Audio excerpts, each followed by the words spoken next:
Con ustedes, Marcelo Gianserra. Buenas, ¿cómo están todos? Bienvenidos. Otro programa de Vos Quién Sos. Una alegría enorme estar acá para compartir esta media hora de charla. La banda. No sé si... pero bien, es mi banda por lo menos. Bueno, gracias por estar acá, gente. Bueno, y gracias a ustedes. Y por supuesto, hoy tenemos un invitado. ¿Cómo presentarlo? Porque mira, es filósofo.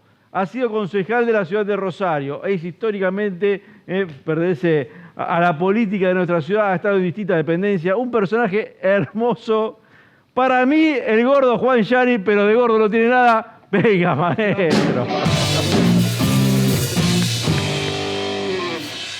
Ya vamos a contar por qué te dicen el gordo. Ah, qué pregunta esa, ¿no?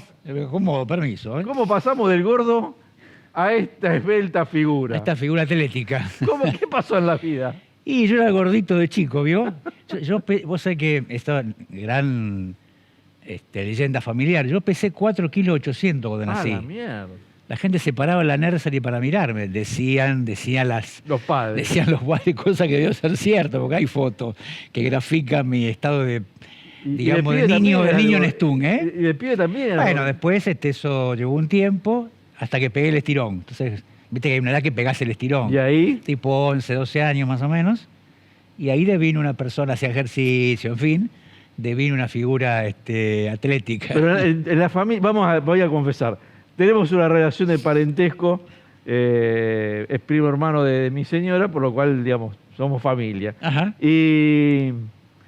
Y en la familia sos el gordo. Y quedó. Lo llamaron al gordo, va a venir el gordo, o sea, y quedó el gordo. Cuando aparecía yo decía, ¿y este es el gordo? Quedó así. Éramos muy unidos con nuestros primos, muy unidos. Sí. Entonces, bueno, ese apodo quedó. Entonces, genera perplejidad, como le dicen el gordo a este. Pero bueno, Juancito, gracias por venir. Bueno, muchas gracias por la invitación. Es un reportaje medio raro porque te voy a hacer preguntas que ya sé las respuestas. Ajá. Pero bueno, para que la gente se vaya ubicando. ¿Sos rosarino? ¿Dónde naciste? ¿En qué barrio? ¿Y cómo fue tu vida? Nací en Rosario, en Salta, casi esquina Entre Ríos. Esa era mi casa paterna. Y viví ahí hasta que me casé. Casi 26 años viví ahí. Y después ¿Te fuiste? Nos mudamos, efectivamente. Che, Juan, tu viejo médico. Mi viejo cardiólogo, muy reconocido, ¿no? Un cardiólogo él murió joven, ¿no? Pero uno pudo reconstruir su historia profesional. Sí, muy reconocido como docente, trabajó muchos años en el Hospital Británico, después trabajó en el Rosendo García, que es el sanatorio de la UOM, ¿no? Muchos años. Y bueno, tuvo una enfermedad que no pudo recuperarse y murió cuando yo tenía 25 años. Pero tengo un gran recuerdo del ese cardiólogo. Y mi mamá, profesora de ciencias naturales, llamaban en aquella época, biología, matemática, geografía, profesora primaria. Ella vivió más años, pero médico, papá cardiólogo, mamá profesora. Esa es un poco la... Hijo único, y yo hijo único. ¿Y la política dónde aparece en esa vida? Aparece de una manera extraña, porque yo vengo de una familia antiperonista, digamos, ¿no? Tanto por madre como por padre. Y bueno, yo decidí estudiar humanidades. Mi viejo era un humanista frustrado, ¿no? Esto es interesante. ¿Cómo llegué yo a humanidades? Mi viejo era médico, ubicate en la década del 40 en la Argentina, una clase media alta. Estudiar humanidades, nombre, era muy raro. Medicina, derecho, ingeniería. Entonces mi viejo enfiló para medicina, pero se quedó con una vocación sin cumplir, que las humanidades. Le gustaba la literatura, la filosofía, a la cual no se dedicó profesionalmente. Pero eso se hablaba en tu casa y se leía. Sí, ahí él le quedó como un entripado. Bien. Si me corres, yo creo que él hubiera preferido ser, visto en perspectiva, un humanista que un médico. Mira. Pero que bueno, dedicó a la medicina. Pero en tu casa se leía eso, había bibliografía. Total. Y mi viejo además me inducía a leer. Me daba textos de muy pendejo. Y bueno, entonces yo decidí estudiar humanidades yo entré en el año 81. ¿Y se la bancó el viejo eso? ¿Le gustó? ¿Ir humanidades? Sí. No le gustó el peronismo. No, eso aparte. Eso Pero después. le gustó humanidad. Sí, claro que le gustó. Le gustó. Totalmente. Mi vieja más perpleja, de que vas a trabajar, vive, ¿viste? Pero a tu viejo no le pesó eso del Al futuro, la contrario, plata, nada. lo festejó, digamos, le bueno. agradó. Entonces yo entré en el 81 a la facultad, plena dictadura, y bueno, decidí acercarme a la política, ubicate, Facultad de Humanidades, había como un movimiento de resistencia, ¿no? Había una facultad bastante politizada en medio de una dictadura, ¿no? Obvio. Todo lo politizada que se podía estar. Y bueno, ahí me empecé a vincular, a interesar, y medio por razones ignotas, uno podría decir psicoanalíticas, ¿no? Una forma de... Uno quiere una familia, pero también quiere tomar una autonomía, ¿no? ¿Viste? Los quiero, pero quiero hacer mi propio camino, sería una explicación, no lo sé. Me acerqué a un grupo del peronismo y ahí arranqué una carrera política que tuvo muchas instancias posteriores. Yo tenía 18 años, era un pibe, ¿no? Tenía conocimientos muy rudimentarios, rudimentarios. En charlas que hemos tenido así Sí. de asados y cumpleaños, me dijiste que tu viejo era un liberal en cierta medida. Era un liberal. En el sentido de que aceptó que vos fueras un peronista, siendo él un antiperonista acérrimo, ¿no? Que eso siempre lo pusiste como un valor muy grande. Exactamente. Sí. Bueno, mi viejo efectivamente era un liberal en el sentido, un liberal argentino, es decir, un liberal, digamos, muy fuertemente refractario al peronismo, digamos, pero mi papá me respetó siempre en todas mis decisiones, incluso en esa, porque después tomé otras, que no las impulsó él, digamos, ¿no? Mi vieja también. Pero mi mamá una persona menos, ¿cómo decirlo?, menos preocupada por la cuestión pública. Mi papá un tipo muy interesado por la política, muy interesado por la cultura.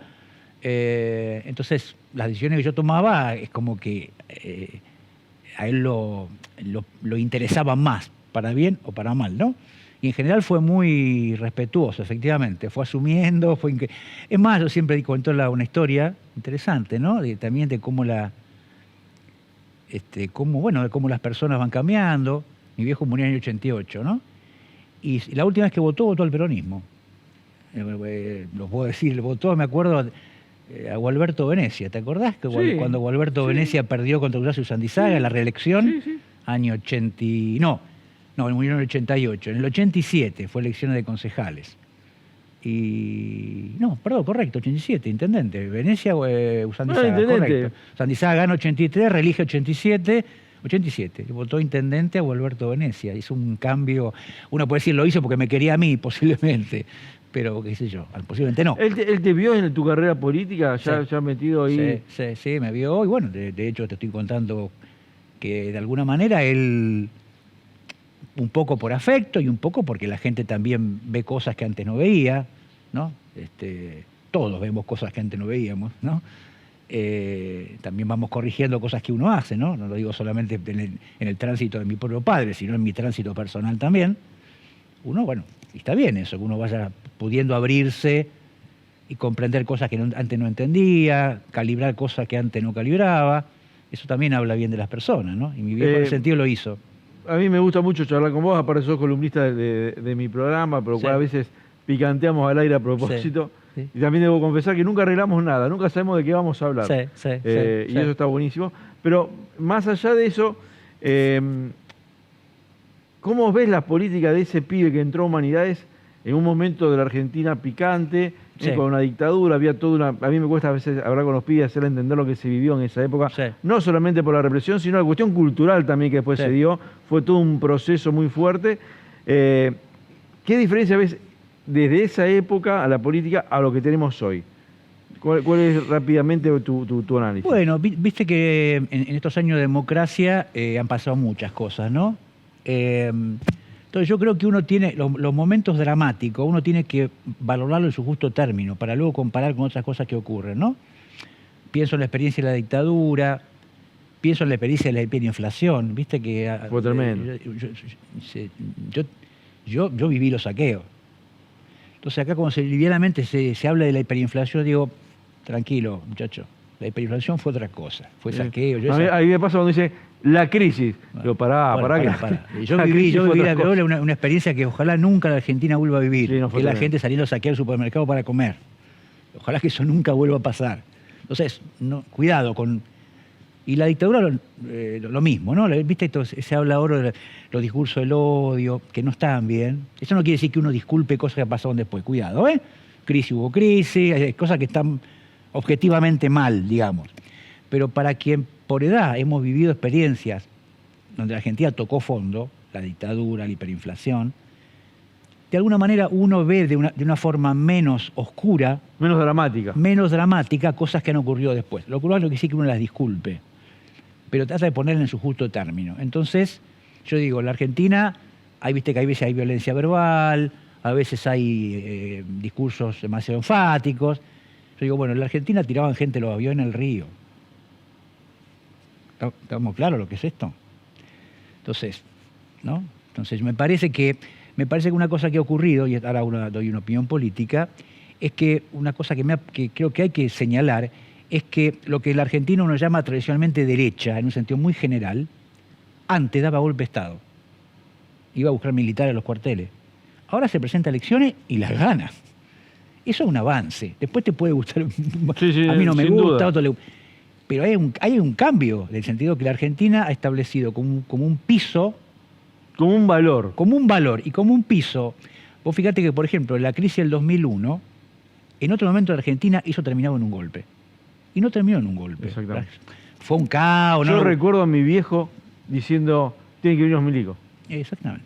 Y era normal. Era lo que pensaba la mayoría.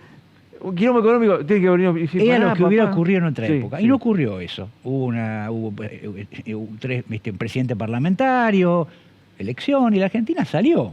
Es decir, salió, bueno, a uno le gustará más o menos cómo salió, pero salió institucionalmente. Entonces, eso es un gran avance, y creo que ese avance, por eso a mí muchas veces hay políticos que usan livianamente el tema de el ánimo golpista. No, la palabra golpe no la usemos. Usemos otra palabra, no sé, palabras que pueden ser palabras que califiquen una actitud reprobable de un político. Pero la palabra golpe, guardémosla para cuando un golpe, porque si no el cuento, ¿viste? El cuento del pastorcito mentiroso. Sí, o va a venir la piedra y nunca viene, nunca viene. Cuando viene te la pegás. Claro. Che, Juan, yo esto me animo a decirlo porque te conozco, porque sé cómo vivís, sé lo que es tu familia, y digamos, el concepto general de la política se mete en esto para chorear. Sí. ¿No? Está generalizado y es una gran crítica. Lo digo porque te conozco y sé que no has estado nunca en ese palo. ¿Se puede hacer política sin robar? Por supuesto que se puede y se debe. Y yo creo que es como hay como dos cosas. Primero, creo que es una condición básica, es decir, es algo que es como una condición imprescindible de la política. Yo creo que además no es un problema solo de honestidad en el sentido de no robar, si me meto la plata en el bolsillo, sino que hay un concepto que a mí me interesa mencionar siempre, que es el concepto de austeridad, que no es lo mismo que de honestidad. Es decir, la idea de que uno... yo tengo esta filosofía. Cuando uno llega a la función pública, mejor no te mudes, mejor no cambies de auto. No te vayas a Europa. Si fuiste, todos los años vas a Mar del Plata, anda a Miramar. Uno dice, bueno, no está mal. ¿Y por qué eso? No está mal. Si yo quiero... ¿Por qué no? Mejor no lo hagas, ¿no? ¿Por qué? Porque yo creo que el político... Viste que a veces se dice, bueno, si hay malos políticos, también hay malos periodistas, o malos verduleros, o malos no sé qué. Eso es cierto. Hay malos en todas las actividades. Solo que el político es el responsable de dar el ejemplo. ¿Por qué? Es el que administra tu plata. Porque es el que conduce. Sí. Es como si vos, el Sol sea una empresa, ¿no? Quiere decir, sos el que conduce, es decir, sos el que marca el paso. Entonces, la sociedad espera que el que conduce dé el ejemplo. Entonces, hay que dar el ejemplo, ¿no? Y yo creo que eso tiene que ver con actitudes personales y también tiene que ver con eso, tal vez sería para charlar en otro momento, en mecanismos de funcionamiento de la política que hay que cambiar. Es decir, no es solamente un problema de votar políticos honestos, cosa que por supuesto hay que hacer, sino de ir eliminando ciertos mecanismos de la política. Te doy, por ejemplo, uno muy evidente, el financiamiento de las campañas electorales. No puede ser que una campaña electoral se gaste en 100 millones de pesos para un concejal, un diputado. Eso es escandaloso, ¿no? Eso hace ruido. Hace ruido y está bien, ¿viste? Te quiero decir, tenés problemas para financiarnos en la universidad y te gastás 100 millones de mangos en una campaña de diputado. Y además en todos los partidos eso, ¿eh? Sí, no, no, cuestión de partido, es la política. Entonces, ahí tenés, por ejemplo, vos me decís, una reforma que debería tener el sistema democrático en Argentina, no solamente en Argentina, porque eso no pasa acá nomás, es modificar el financiamiento de las campañas, que es en muchos casos el origen de la corrupción. O sea, una cosa que a veces se llama corrupción es dinero que se saca de la función pública para bancar las campañas. Y bueno, eso no va más. No. Voy a hacer un paréntesis divertido, no gracioso, divertido. Habló de las vacaciones, de la austeridad. El tipo hace al menos 20 años que vacaciona en el mismo hotel, baja en pijama a desayunar, porque ya es como de la casa. Yo este verano voy a vacacionar muy cerquita donde estaba él. No, muy cerquita. No, más cerquita. Voy manejando, ¿viste? Calor, pero mal. Y veo un personaje caminar así, camisa así. ¿Quién era? Juancito. Hace 20. ¿Hace cuánto que va? Claro, vamos a Ostende, porque bueno, ahí tenemos bueno, a mi mujer le gusta mucho el lugar, a mí también, obvio. Hay un grupo de amigos de otras partes del país que en general son docentes de humanidades, de historia, casi dice todo, mi mujer es historiadora. Así que bueno, sí, está por ahí, qué sé yo, a veces a lo largo del año hacemos una escapada a algún otro lugar. Pero sí, nuestra vacación metódica, digamos, es en la costa. El mismo hotel. Y bueno, va a un hotel, no quiero pasar chivo, no voy a decir el nombre, pero un hotel hermoso, ¿no? Muy recomendable por muchas razones. Bueno, a mi hija le gusta mucho también, le voy a decir, tengo una hija, hablando de quién soy, tengo una hija de 28 años. Sarita. Y bueno, viste que cuando los chicos devienen adolescentes, si algo no quieren, es ir de vacaciones con los padres. Y mi hija no, todavía, bueno, porque creo que porque nos quiere y porque le gusta el lugar, a veces viene, de hecho este año fue así, viene unos días de vacaciones con nosotros, claro, así es, tal cual. Bien, bueno, ¿cómo la pasaste en la función pública, no? Porque estuviste como concejal y después te tocó, si no me equivoco, estar en Aguas, como director de Aguas. Secretaría de Cultura.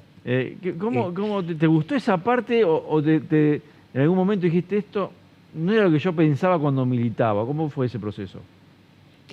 Bueno, por empezar, una cosa importante es que, sobre el tema de la política no es solo ser candidato o funcionario público. Eso es muy importante para entender, ¿no? Es decir, hay mucha gente que hace política y necesariamente no es funcionario, no ha sido y no es candidato a algo, ¿no? Eso también es importante. La política no la asociamos solo, si bien es una dimensión importante y necesaria, ¿no? Hay muchas formas de comprometerse con la cosa pública que no sea ser solo funcionario o candidato.